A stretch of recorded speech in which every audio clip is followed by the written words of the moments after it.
श्री राधे कृष्णा। मैं आपको बताने जा रही हूँ दिल्ली के सीएम केजरीवाल, जिनकी अभी 3-4 दिन से बड़े चर्चा में हैं कि अब वो जेल से बाहर आने वाले हैं। अब जब उनके 4-5 साथी बाहर निकल चुके हैं बड़े बड़े, यानी कि 2 सितंबर को विजय नायर की जमानत हो गई थी, 9 सितंबर को सिसोदिया बाहर आ चुके थे।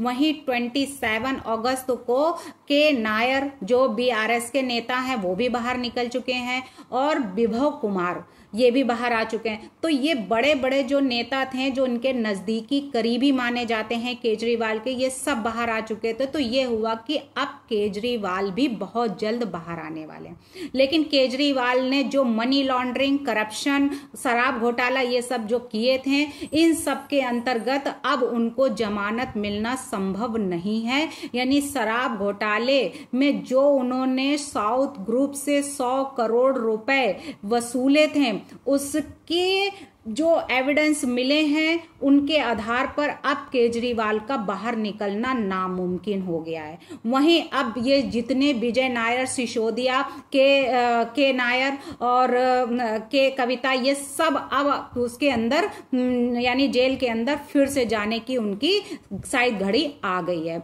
तो वहीं पे जो अभिषेक मनु सिंघवी, जो अभी 2 जजों की बेंच में बोला था कि केजरीवाल जो हैं वो इनका नाम सीबीआई की एफआईआर में नहीं है, और ना ही वो वहां से भागने वाले हैं, और उनको कोई खतरा भी नहीं है।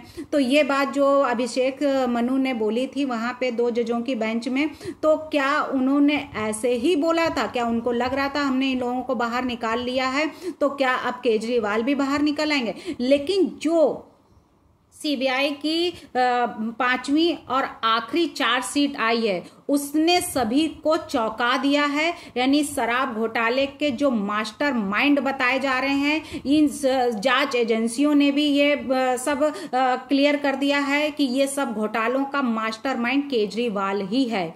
यानी केजरीवाल ने जो किया है तो उन सब के पीछे सारा हाथ केजरीवाल का है, और ये सब जितने उनके करीबी हैं ये सब उसमें इंक्लूड थे। तो वहीं पे सीबीआई का ये भी कहना है कि केजरीवाल ने ही वसूली की थी 100 करोड़ रुपए की, और वो वसूली साउथ ग्रुप से की थी। और वहीं पे उन्होंने ये जो वसूली की थी तो वो गोवा विधानसभा का जो चुनाव होना था उसके लिए इन्होंने ये सब जुटाए थे पैसे। तो क्या वाकई में ये क्लियर है कि हाँ उन्होंने ही ऐसा किया था? तो अशोक सिंघवी यानी विजय नायर ने ही शराब नीति का पूरा प्लान बनाया था। उन्होंने इसके फायदे के लिए, इसके बदले में साउथ ग्रुप से 100 करोड़ रुपए, वहां के लोगों से 100 करोड़ रुपए वसूले थे, 100 करोड़ रुपए लिए थे। और ये सब उसमें जो और आरोपी जो शामिल हुए हैं वो हैं विनोद चौहान, आशीष माथुर, इन सब के नाम है। इन्हीं के माध्यम से उन्होंने गोवा चुनाव के लिए ये पैसा लिया था। तो क्या वाकई में अब केजरीवाल जो है इस जंजाल से, इस जेल से बाहर निकल पाएंगे कि नहीं? तो अब केजरीवाल के कोई चांसेस नहीं लग रहे हैं कि अब वो जेल से बाहर निकल पाएंगे। अब वो शराब घोटाले में अब वो अंदर ही रहेंगे। अब उनका लगता है कि सारा ऑफिस का काम जो भी है वो सब अब जेल से ही करेंगे, और बहुत जल्द अब उनकी सीट खतरे में आने वाली है। हो सकता है कि अब वो सीएम भी ना रहें। यानी अब उनका जो है खेल खत्म होने वाला है। अब उनकी सारी जो सत्ता है अब उनके हाथ से जाती दिख रही है। धन्यवाद।